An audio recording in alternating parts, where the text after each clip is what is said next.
Raiders, who will be joining me very, very shortly. Red Raiders coming off of a tough one against the Oklahoma Sooners back in Lubbock on Halloween night, and headed on the road this weekend to play the TCU Horned Frogs. They got them a big win in Waco over the Baylor Bears, and so we'll break down obviously the game versus Oklahoma with Coach Wells here shortly, and look ahead at that TCU game. Also, be pleased to be joined by linebacker Jacob Morganstern here shortly too. The Big Cheetah, as he's known within the program. Yeah, that's right. Coach, how are you doing, sir? Good. Yeah. What's up, Chris? I'm doing good.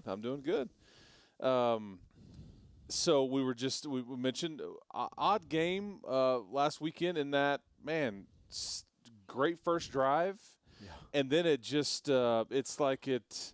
Just a couple of bad things happened. It just kind of snowballed a little bit there. And I knew that, you had anticipated a much different game and outcome and all that, but it just kind of snowballed on you a little bit there. Yeah, from play 10 to play 30, defensively it was a missed assignment. It's a missed alignment. And I think every time you play defense, Chris, and fans out there maybe know this, and maybe – it gets overlooked, but the reason sometimes that stuff gets overlooked is because you cover it up. Guys are making a TFL or a sack, and you're like, whew, we misaligned on the backside. We got lucky right there. Well, we weren't covering each other up. We didn't have any extra efforts or TFLs or a sack on Rattler, and we flushed him, but we couldn't get him down, and there's an extra second, and then, boom, he finds an open guy or he finds the misalignment. And, offensively, for the first time all year, I wouldn't call it self-destructed, but we hurt ourselves. It was self-inflicted. We have a thing in our quality control. We call it the 12% rule. We say 12% of the plays or less. We need to be 12% of the plays or less can be interception, fumble, drop, sack, penalties. Things that self-destruct and hurt you as an offense, put you behind the chains. Obviously, a turnover, you give it away. But you're going to have some of those. We're not trying to get our guys to play perfect, but we were like at 23%. I mean, that's 1 out of every 5 plays or every 4 plays, somewhere right in there, that is either a drop, a penalty, a sack, or a turnover. We haven't done that all year, and it was, we didn't catch the ball well, and we dropped balls, and unfortunately, it all came. That happened at the same time the defense was struggling. It was about play 10 to about play 30. End of the first, beginning of the second to the end of the second. And against a really good team like Oklahoma, you dug yourself a real big hole. And that stinks. It wasn't good. But our guys, in the second half, was better. But we dug a hole, obviously at that point where it was going to be tough to win the game. And that, again, that first drive, it looks so fast and the tempo's where you wanted, and you're taking some shots down the field. You had some good runs. So Roderick finished a run around the goal line, and you're thinking. Well, even the second series started out. Yep. We hit Eric Ezekama over the middle with the dig route, and here we go. It's 1st and 10. We're going. I don't remember the next play, and then it was we got a holding call, and we got an offsides, and then we got an unsportsmanlike on the bench. And then all of a sudden it's second down and, about between here to New Deal. I mean, It was forever. And I was going to say Slayton. I appreciate you. Shout out to New Deal, though. Good. I like New Deal. Yeah. I got a player from New Deal. The Lions? Yeah, Yeah, New Deal Lions. Yeah, there you Yeah, go. Jet Whitfield's on our team. Okay. Yeah. Like Jet, coach's kid. That's my guy. Yeah. And so yeah, New and Deal's north, right? correct. Yeah. Yes. See? Yes. Yeah, you're right. Know You're my right. directions.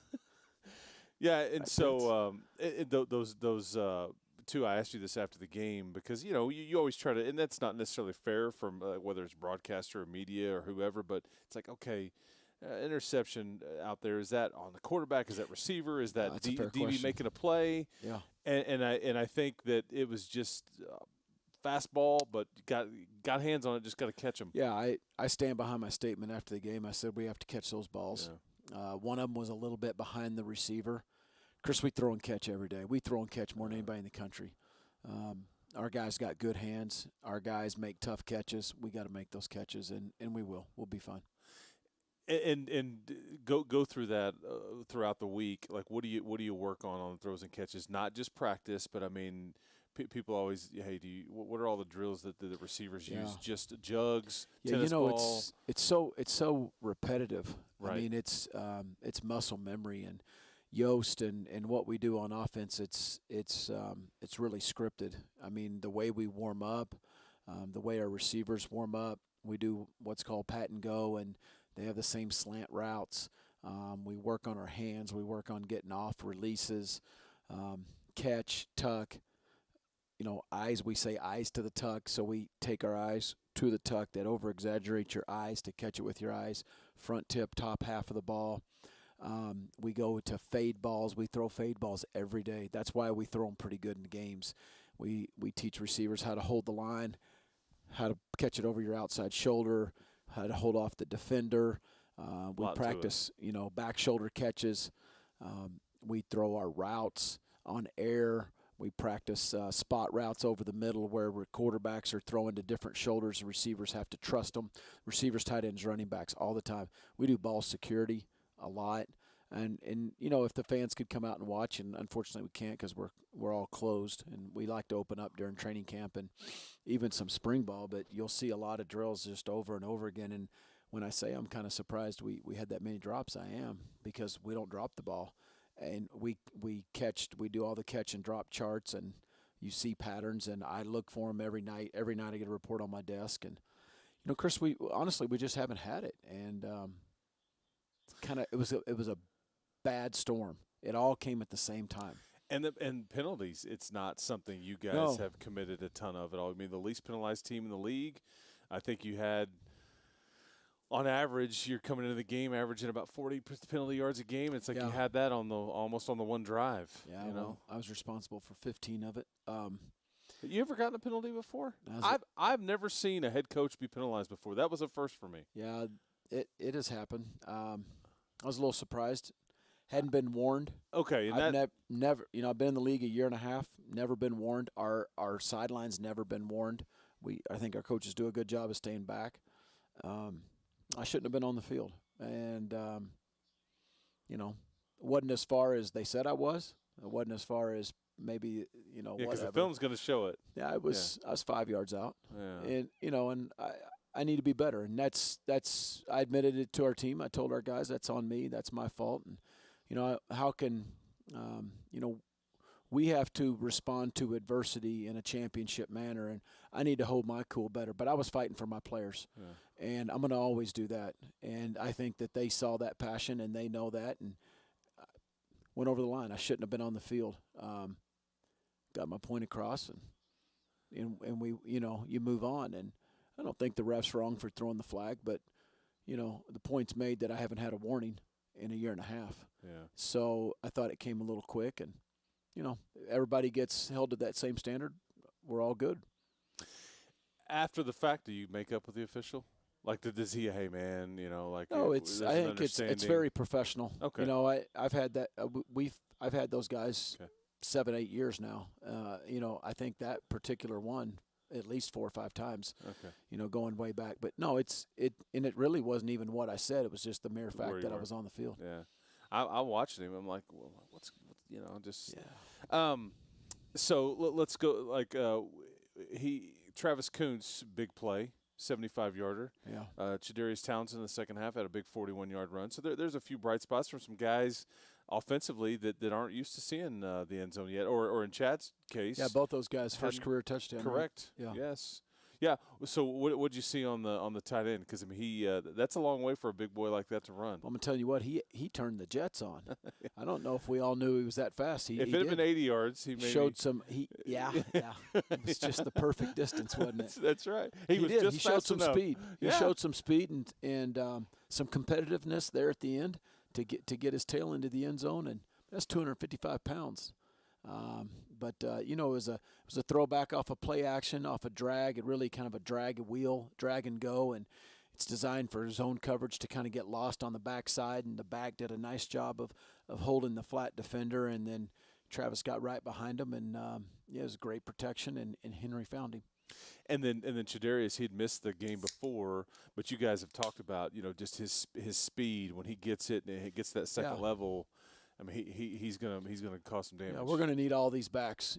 As the year goes, we always know backs get beat up, and so Roderick's doing a nice job of fighting through, right now, and Xavier White's been banged up the last few weeks, and Chad actually is coming off his injury, but he looked fresh and he looked good, and we're gonna need him down the stretch, and we need his big playability to really spark the offense, I think. And this was a different routine for you guys this week. You guys, nobody in the NCAA in any program, I guess, practiced or whatever on Tuesday. What does that do to you and I talked about this earlier in the week, but I'm just curious for listeners, what does that look like? Because Tuesday's usually okay, here, fellas, here's the game plan. We're going to intro, and you take that out. How did you adjust? Yeah, really what we did, Chris, is we brought our guys in Sunday night, which typically we're a Sunday off team, and we're just the coaches are in the building all day and all night Sunday night. We usually finish putting the game to rest from the night before from our offensive staff and defensive staff meetings separately. Coaches have already watched the tape on their own, either early that morning or late. That it wouldn't have been late Saturday night, but early Sunday morning. They've already watched it and graded it. Then they will go into offense and defensive staff meetings. We have a special team staff where we watch all the kicking game together. And at that point, I've already watched it once in the morning. Tom Erdal's already watched it and graded it. And we have a full staff meeting where we discuss personnel, game performance, injuries, schedule for the week, things upcoming, and then we got our players in right after that, and then we went through all the game stuff with them. We had a team meeting, special teams meeting, and then broke into position meetings. And then we came in really, really early on Monday and brought our guys in late Monday night, early evening, I should say, meetings, and had a Monday practice, which is typically 40 minutes, and we went about an hour and 10 minutes because really we had to combine a Tuesday practice into Monday practice, and so it was game plan. So we were early on it, and it's kind of difficult. And then basically all day yesterday, we grinded, 13, 14-hour day game planning. And then today we had a really good practice with pads and went just a little longer than we typically do on a Wednesday, but it was kind of like it was the first real practice, although Monday night was a little bit more than a normal Monday. Excuse me. Chris, the kicker to it is Monday really kind of needed to be a Tuesday type of length and physicality because you're missing that practice, but really your body's still in Monday mode, not even 24 hours off or 48 hours off the game. So football's a little different. You got to be careful that way from a physical standpoint. Yeah, and so it has kind of thrown a wrench right into the middle of the week, but like you said, every team in the country has it. Let's go ahead and take our first quick break here, and we'll come back and some questions from the that we had emailed in, and we'll toss those up to Coach Wells here in a little bit, and we'll do that when we return. Red Raider Football with Matt Wells, presented by Rudy's Barbecue. We'll continue after these messages. This is the Texas Tech Sports Network from Learfield, IMG College.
Red Raider football with Matt Wells back here at Rudy's Country Store and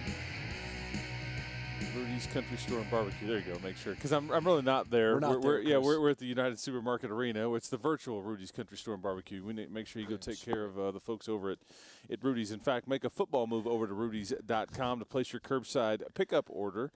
And enjoy 100% oak smoked meats, Rudy's signature sauce, and delicious sides from home. Great folks over there. We miss being over there. Can't wait to get back over there next season.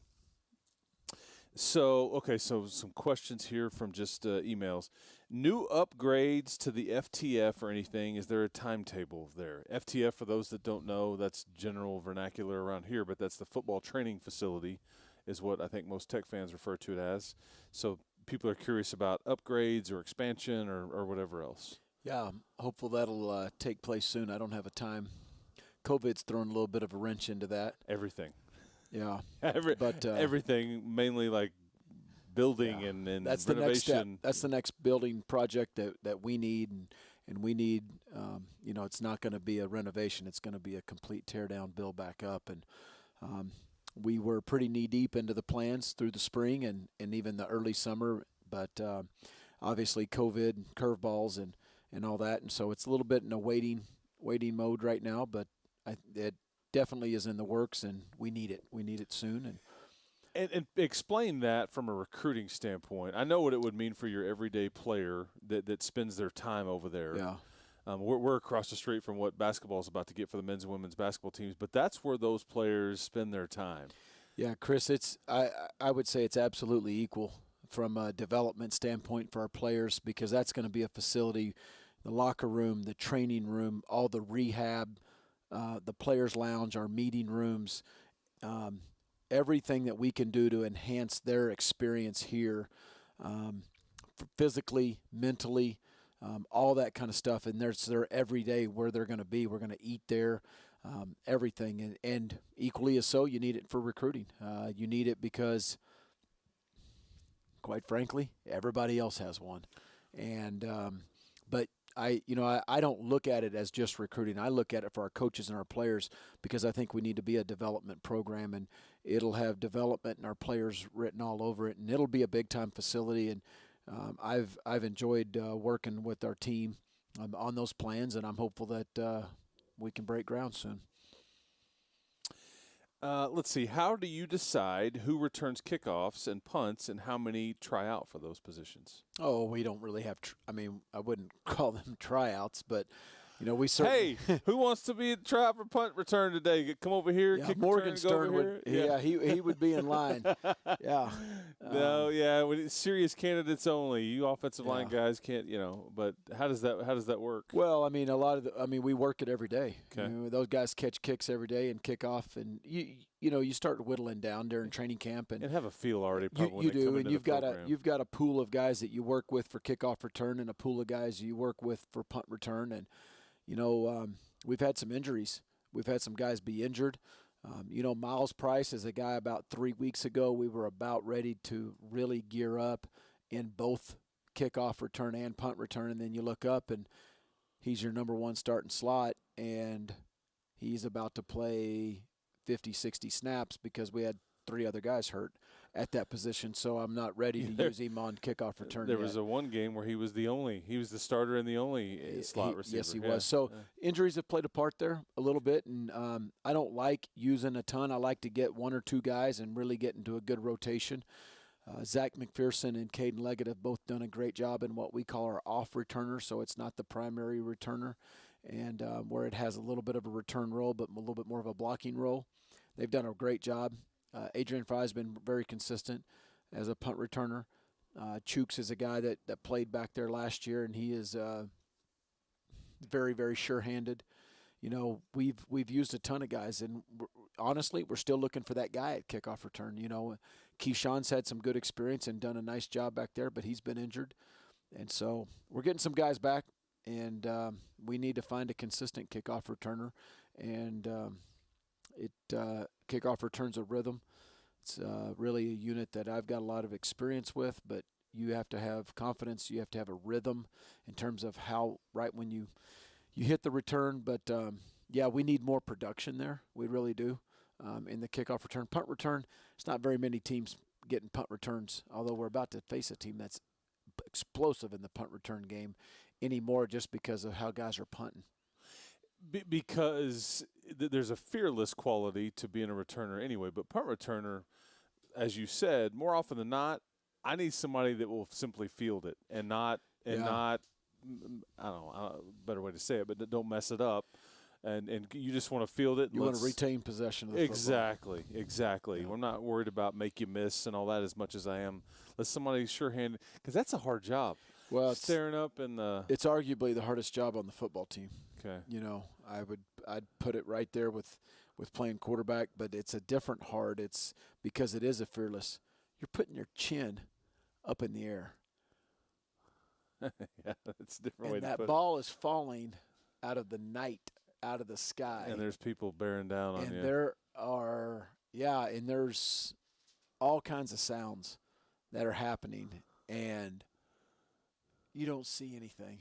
Yeah, is that a good description? It's not a good feeling. I think the way you've described it, I don't want to have that feeling. You're laughing at Morganstern. You want to do it? You don't want no part of that. Yeah, and Adrian Fry's done a really good job. Fry's done a good job. Chooks is a good returner. I think Miles has got a future doing it because when Miles when he touches the ball, he can have something special happen. This is partly why you recruited him. He's a special returner. Yep. I mean, he was a freak at the Colony there in the Metroplex. Yeah, this is what he did. I'm going to ask you one more question, then we're going to get Jacob up here, and we'll let put him on the firing line here. But explain TCU's 4-2-5 defensive scheme. Well, they use four defensive linemen. Oftentimes, one of those defensive linemen is really an outside linebacker. 4 down linemen, they're even spacing. What we would say is 2 on either side of the center. That's an even spacing front. Oftentimes, their two DNs actually even stand up with two inside linebackers, and then the five being the five DBs, the two corners and three safeties. They play a three safety defense. Gary Patterson's run that defense for a long, long time. It's really derived. Goes way, way back. You know, Dick Bumpus was the defense coordinator at Utah State when I played at Utah State.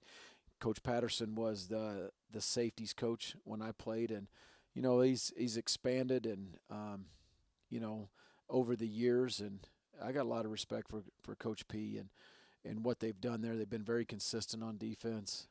They always have great safeties, always. This year's no exception. Those guys are really, really good. Seven, you know, is played a lot of ball. He's only a junior, I think, but he's played since he was a freshman. The other two started at the end of the year last year.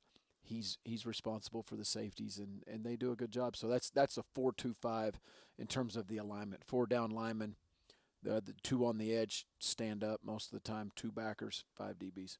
And not that he invented it, but he's kind of made it famous. No, but that's been his baby, Yeah. you know, since he was an assistant, and then when he was the D coordinator there under Coach Francione, and you know, he still calls it. All right, let's get Coach Wells. We'll get Jacob Morganstern up here in a second, and we'll Coach talk to Morganstern. him. Yeah, there you go. Coach Eddie. We can do that. Yeah. When it comes to irrigation and house wells, trust the only product designed and built for West Texas for 67 years. Ask for Simmons Pump and Supply or visit SimmonsPump.com today. Red Raider Football with Matt Wells, presented by Rudy's Barbecue, will continue after these messages. This is the Texas Tech Sports Network from Newfield IMG College.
virtual Rudy's Country Store and Barbecue. Go see those folks over there tonight or anytime. They do a great job. And talking some football here with Matt Wells here till 8 o'clock, as we do every Wednesday before the week of Texas Tech home games and just games in general. So we will be here next week, and we'll have a week off, I think, that week before Thanksgiving, I think it is. But now pleased to be joined by senior linebacker Jacob Morganstern. So my first question for you is, I can't even anytime you're referred to around the facility or to me, it's Big Cheetah. It's like your name's not even Jacob, okay? Right. It's like it's Big Cheetah. How did that name come to be? Who gave it to you? Kind of take me through this story. That nickname goes all the way back to Duke University while I was still there. Okay. Early on, I was part of the DB position, and so they were known as the Cheetahs, and I was a pretty large cheetah at the time, so Big Cheetah, that's the name they had for me, and it just kind of stuck for those 4 years. And then Coach Jones, of course, coming over here, he brought it along, and the guys have latched onto it. You would be a big cheetah. Absolutely. That's right. That's right. So take me through the cheetah is something that Coach Jones, he wants you to live like through what this animal kind of represents. Kind of take me through the dynamic of how he coaches and teaches and what that represents on kind of what he wants you to do from a football standpoint. Yeah, I would say from like a mentality, it's like you're always like on the hunt, like ready to go, ready for a bang play. And even if you do get beat off a line, for example, you finish the play and just go all out.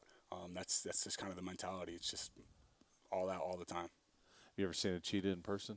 Not in person, I can't say that I have. I have. Oh, yeah? Yeah. And I went to Africa when I was like 16 years old. I saw one kill a wildebeest. Oh, wow. And it was intense. And they are fast. Oh, yeah. So it's a big cheetah. That's quite the compliment. Yes, sir.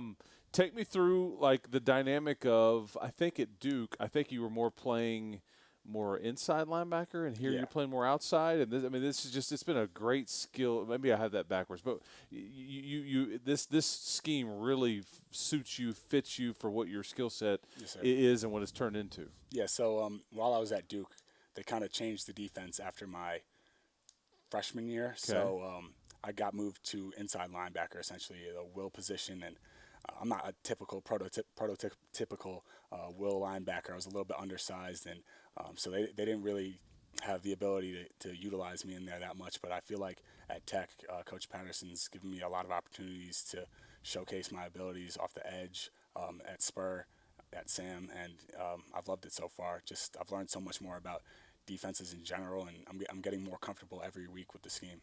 And is that partly why this was such a good fit for you coming here? Obviously, you were a known quantity with Coach Jones. Yes, sir. But it's like, okay, this is how we would use you, and you're probably going, man, this is a good fit here. Yeah, it just made sense when he was explaining the defense. It felt like the right fit for me. What, Coach, you talk about what Jacob has meant, because this was. I think what's fascinating is Jacob was labeled as like kind of the special teams demon. He was on all these special teams groups, but he's been a lot more than that for you here. Well, that was part of, in Jacob's recruitment. I always think in recruiting a grad transfer, we Texas Tech, have to have what he's looking for, and he has to have what we're looking for. And if you can mix both of those, then I think you've got a great situation for a grad transfer, either 1 year or 2 years. And he was really looking for a school that was going to allow him an opportunity to compete at linebacker. And then that's where the fit that he just mentioned kind of came into play for him. We all knew that at the worst, he's a 4-team special teams guy for us, that he could come in and start. But he was looking for more than that. And now that his role continues to expand, each and every week, and he's playing more, I'm actually kind of taking him off of some special teams. He could be a 4-team starter here for us now. He does a great job on any of the teams we put him in. He's very conscientious. He's very smart. But when you talk about a fit for a grad transfer, you got to have what they're looking for in terms of an opportunity for playing time or to start or a better scheme fit. And then we have to have a player that's going to give us an old, mature guy at that spot that is good enough to actually come in and play. And I think that's why it's been a good fit for us and for Jacob and for some other grad transfers. I think it's why we've had success in the grad transfer market. We need to get old. especially on defense, and Jacob fit a lot of those things. And I think he also adds to helping us change this culture, and he adds to the locker room, and he's mature, and he's come in and he's done a real nice job. And more than anything, he's come in and been a great teammate, and really, I think, allowed us and our guys to put their arms around him, but he's also added to our locker room in a unique way. So he does have an undergrad from Duke. I don't know if you know that. Yeah, you know, we like to we say that often to him, especially when he messes something up. Of course. This guy went to Duke? Yeah, this guy went to Duke. What the heck? Where did your appreciation for the special teams part of this thing come in? Because a lot of guys are drawn to it, but a lot of guys aren't. But you not only were drawn to it, but excelled at it, and kind of built up a bit of a reputation as somebody that just was an ace. Yeah. At Duke, our special teams coordinator, Kirk Benedict, I mean, he did an amazing job. He was all in on me. I always was getting extra film with him, trying to just – I knew my role was going to be pretty limited, so I just tried to make the most of my opportunities that I was given. And if that was going to be special teams, so be it, and I was just going to give it my all.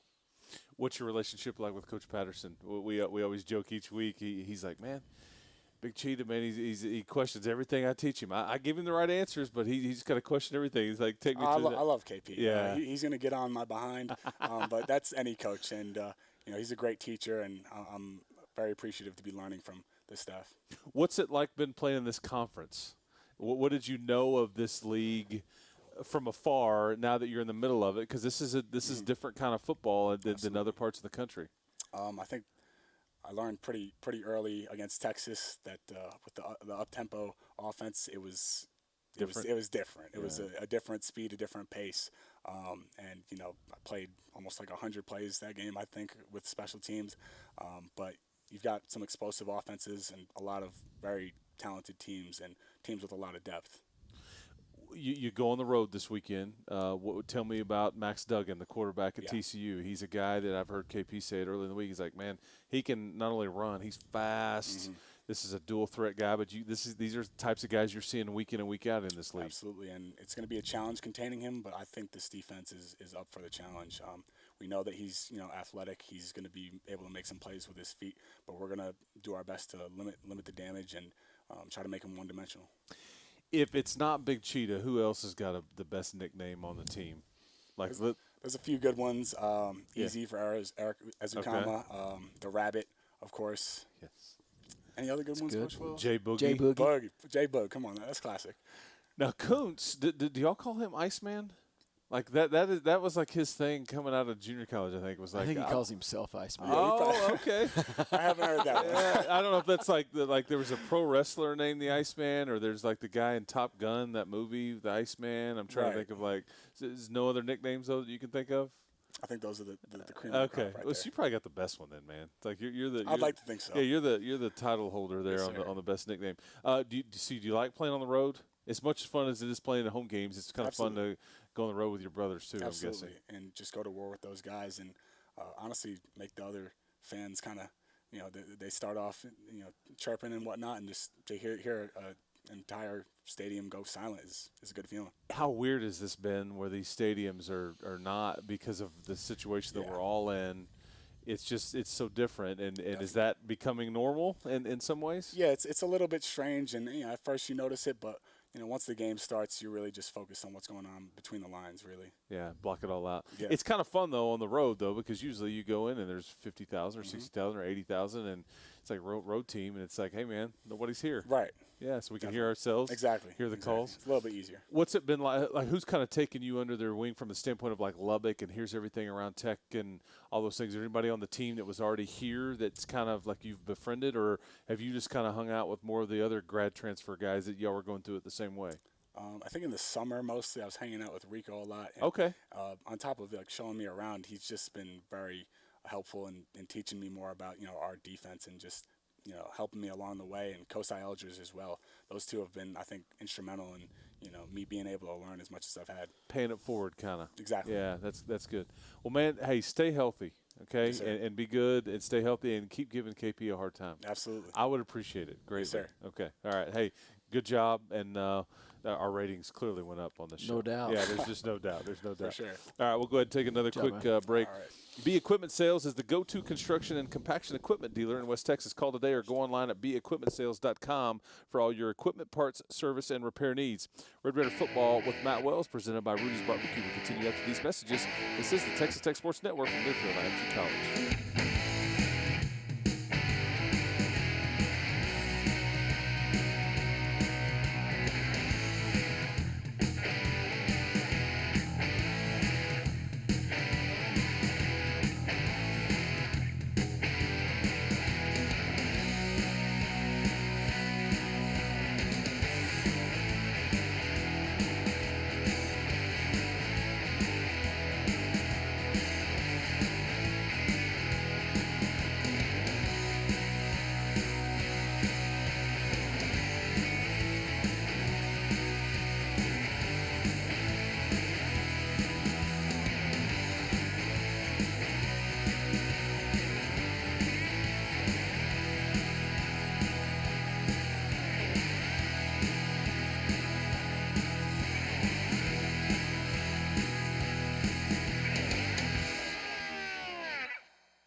Red Raider Football with Matt Wells back here at the virtual Rudy's Country Store and Barbecue here until 8 o'clock. A few more questions here, then we'll squeeze in another break here. Did want to tell you that great barbecue starts with the wood, and Rudy's uses 100% oak to smoke their meats. Stop by rudys.com and place your curbside pickup or delivery order for breakfast, lunch, and dinner.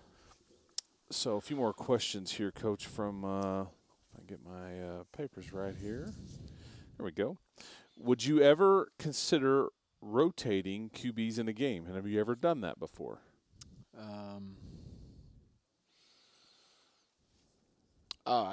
We would always consider anything if we thought it was the best way to win a football game. I don't think that that's the case right now. Would we consider it? Yes, if we thought that. Have I before? I don't think so.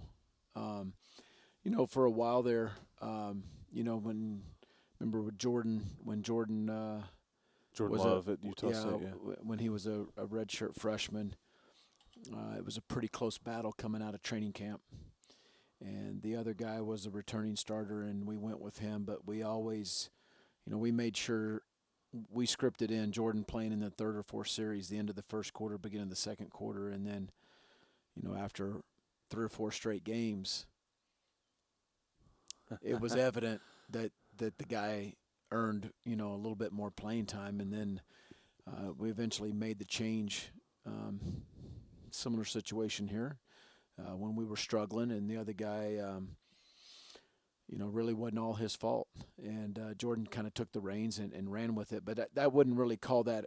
I think the question means more rotation. Yeah. And so that's probably as close as we've gotten. What I hear you saying is players dictate if we're going to decide to rotate or not. Like if it's needed, then we'll figure it out. Yeah, Absolutely. There's no hard and fast plan. And oftentimes with quarterbacks, it's either one allowing that to happen because he's not playing as well, or the other one is playing well enough to dictate that. So I think players do decide that. Yeah, they absolutely do. How are the younger offensive line guys doing, like Larry Moore and Landon Peterson? Yeah, Landon got in a little bit at the end of the Oklahoma game, playing a little guard and tackle. Landon's done well. West Texas guy that we're happy as a Red Raider, and I think his better ball's ahead of him. Still developing in the weight room with Coach Scholes. Larry Moore absolutely in the weight room, and Larry's a guy that is long. He's athletic. He moves his feet. I don't think we missed on him. He just needs to gain strength. He needs to gain weight to be able to play in this league, and I think the future's bright. Really for both of those guys. And then you add a third, Caleb Rogers. Caleb's our 6th O-lineman really right now, our 3rd tackle, and he's playing close to 40 snaps a game as a true freshman. Yeah, I'm a big fan of that young man. You could just tell he's wise beyond his years, physically and mentally. Let's not give him that yet if he's listening to the show. Well, you know what I mean. I mean, from somebody that watches it from afar, it's like he's earned every right to play. Exactly, and he's done. Players dictate that. He's done it first with his mind. Yeah. Chris, he came in and learned what we were doing, which allowed him to play fast, and he had enough weight and enough strength. And is he as strong? No, he's going to gain weight. He's going to get stronger. That's a guy. He's gonna really have, I think better days to come. And as a sophomore and a junior, after he gets big and strong with Coach Scholes in some off seasons, we need some COVID-free real off seasons around here for some of these young O-line and D linemen. We don't send them home for months at a time. Yeah, we need to keep them right here. That's right. Yeah. Okay, let's go ahead and squeeze in our last commercial break, and then we'll come back and ask Coach about this TCU game upcoming this weekend in Fort Worth, Texas. Red Raider Football with Matt Wells, presented by Rudy's Barbecue. We'll continue after these messages. This is the Texas Tech Sports Network from Learfield IMG College.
Red Raider football with Matt Wells back here at the virtual Rudy's Country Store and Barbecue. Just a few more minutes left here. This hour always goes extremely fast. Coach, back on the road this week. TCU, 2:30 kick there at Amon Carter Stadium. Gary Patterson, as you said earlier, he's a guy you've known a long, long time. Known him since I was 18 years old. So that's a long time, isn't it? That's almost 30 years. Yeah. And he was a coach, and you were a player at the time. But but you've still stayed in contact. We have, and over the years, and really, since I've become a head coach, he's helped me a lot in my early years. Hadn't helped me much the last couple years, but I've got a lot of respect for Coach P, not only as a defensive coach but as a head coach. And this is only my 8th year of being a head coach, and he's been a head coach for right at 20 years, and just how he sustained that program. They've had a few down years. They've had some phenomenal years, double-digit wins, Rose Bowl, major bowls, consistent bowl team. Tons of injuries in a bad season. He always rebounds. He just kind of can withstand time. He's had a few coaching changes. He's got a handful of guys that have been with him forever. And I just think they're consistent. They're tough. They're tough-minded. They're physical. They're very sound. They're very well coached. And, I got respect for that program. And it'll be a good challenge. Excited to go on the road, to go over there. I know we got a lot of fans in the Metroplex. We have a lot of alumni in the Metroplex. I hope they'll be there. I've always heard, how good a turnout the Red Raider Nation has when we play at TCU. I don't care about COVID. Hopefully they'll come out. When I say that, I hope even with the low numbers, we'll have some Red Raiders there, and we'll hear Raider power and all that. But I'm excited to go play this game on the road. And real quick, they run the ball really well too. They're running it right now. Oh, they got really good running backs. Yeah. 24, 3, 6, 21 if he plays. Those guys are good. And then, the QB can run it. Max, I got a lot of, I respect him. Seeing him firsthand last year, he played very good as a true freshman against us. Throw the ball, but, man, he can really, really hurt you with his legs. Well, it should be fun. And what's strange is TCU's 0-3 at home this year. Okay, and so it'd be nice to keep that streak going, wouldn't it? Yeah. We need to find a way to win one on the road. I understand. I wasn't going to bring that up. But, hey, man, appreciate you being on with us tonight. Yeah, yep. Jacob Morganstern did a great job as well. And we will do this again next week. We'll be here at 7 o'clock next Wednesday night. So for our studio board op has been Alex Seaton, the producer and on-site engineer, Mr. Steve Pitts. This is Chris Lovell for head coach Matt Wells, reminding you to join us for the Red Raider Tailgate Show Saturday, November the 7th, 1:30 p.m. Red Raiders, Horned Frogs, Amon G. Carter Stadium. Kickoff is set for 2:30. This is the Texas Tech Sports Network from Learfield, IMG College.